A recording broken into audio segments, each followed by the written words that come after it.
तो नमस्कार साथियों, एक बार फिर से आप सभी का स्वागत है एक और नए वीडियो में। तो चलिए, कल हमने प्रश्न नंबर 13 तक कंप्लीट कर चुके थे। आज हमें करना है रिक्त स्थान की पूर्ति। तो इसके जो प्रश्न हैं, चलिए फटाफट से ले लेते हैं। पहला लिखा हुआ है कि संख्याओं 9, 8, 9 और 25 के HCF का मान होगा। तो चलिए फटाफट से हम इसका HCF निकाल कर देखते हैं इसका मान क्या होगा। तो देखते हैं, 8 का हम फैक्टर निकालेंगे तो 2 से 4 बार, 2 से 2 बार और 2 से 1 बार। तो 8 के जो फैक्टर निकल के आए साथियों, वो निकल कर आए हैं 2 की पावर 3 मल्टीप्लाई में 1। उसके बाद में 9 के अगर हम फैक्टर निकालें तो 3 से जाएगा 3 बार और 3 से साथियों जाएगा 1 बार। तो जो 9 के फैक्टर निकल के आएंगे वो 3 की पावर 2 इंटू 1। और 25 की अगर हम बात करें तो ये 5 से जाएगा 5 बार, फिर 5 से जाएगा साथियों 1 बार। तो जो 25 के फैक्टर निकल के आए हैं वो आए हैं 5 की पावर 2 इंटू 1। और हमें इन तीनों में केवल और केवल एक मात्र कॉमन जो दिखाई दे रहा है 1। तो इन तीनों का जो HCF होगा वो होगा 1। तो जो पहला है हमारा ऑब्जेक्टिव उसमें आएगा 1। अच्छा, दूसरे नंबर का प्रश्न अगर हम ध्यान से देखें तो क्या कहा है, करनी 1, करनी 2 एक संख्या है, परिमेय या अपरिमेय।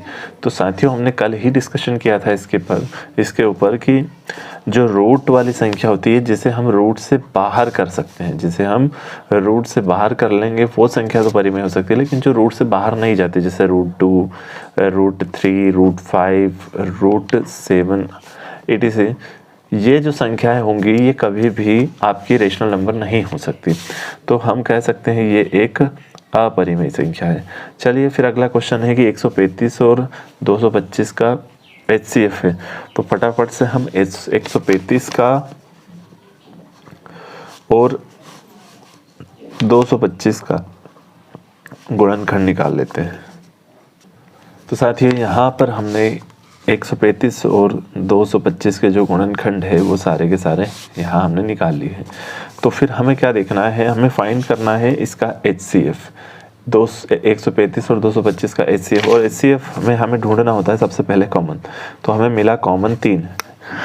और यहाँ पर HCF में हम लेते हैं कॉमन जो सबसे छोटी पावर में हो। तो यहाँ पर सबसे छोटी पावर किसकी है, 3 की पावर 2 की। और गुणित हमें फिर दूसरा कॉमन साथियों मिला है 5, और इसमें जो सबसे छोटी पावर है वो 5 की पावर 1।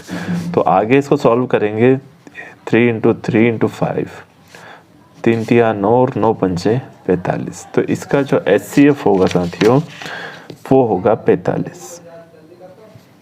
चलिए बढ़ते हैं अगले प्रश्न की ओर।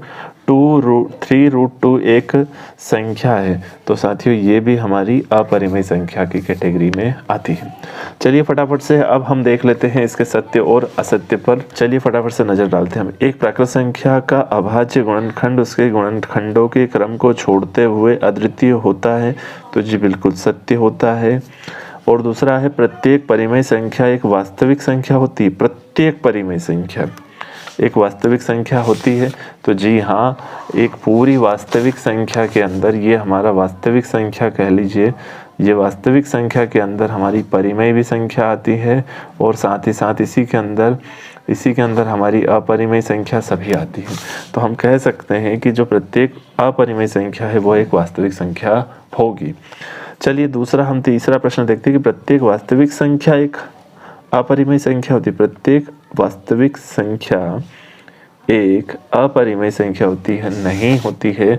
प्रत्येक अपरिमेय संख्या वास्तविक संख्या प्रत्येक वास्तविक संख्या एक अपरिमेय संख्या नहीं होती, परिमेय संख्या भी हो सकती है। क्योंकि साथियों वास्तविक संख्या के अंदर परिमेय भी आता है, अपरिमेय भी आता है, और साथ ही साथ पूर्णांक, प्राकृत संख्या, इन बहुत सारी संख्या वास्तविक संख्या के अंतर्गत आती है। तो हम ये नहीं कह सकते कि जो वास्तविक संख्या है वह क्या हो, प्रत्येक वास्तविक संख्या अपरिमेय हो। ऐसा कभी नहीं होगा। प्रत्येक वास्तविक संख्या अपरिमेय नहीं होती, जबकि कुछ वास्तविक संख्याएं हैं वो अपरिमेय होती है। तो चलिए बढ़ते हैं अगले प्रश्न की ओर। 15 और 21 का एलसीएम 105 है। तो चलिए फटाफट से हम 15 और 21 का एलसीएम निकाल लेते हैं। 15 और 21, 15 हम 3 से 3 पंजे 15, 5 से 5 एकम 5, 21 तीनों 7 तो 21, 7 से 7 एकम 7।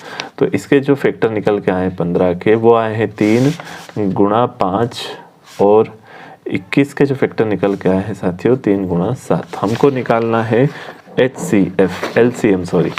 तो LCM के लिए हमें सबसे पहले कॉमन संख्या को देखना होता है जो कि 3 है और बाकी सारी संख्याएं। तो 3 पंजे 15 और 15 7 5 होता है 105 होता है। लेकिन यहाँ पर क्या दे रखा है 105 जो कि सही उत्तर है। अब देखिए ये क्या है 1/√2 एक परिमेय संख्या है, बिल्कुल नहीं, ये एक परिमेय संख्या नहीं हो सकती। दूसरा है दो संख्याओं का गुणनफल उसके HCF और LCM के गुणनफल के बराबर होता है, बिल्कुल। ये हमने सूत्र भी देखा हुआ है साथियों कि दो संख्याओं का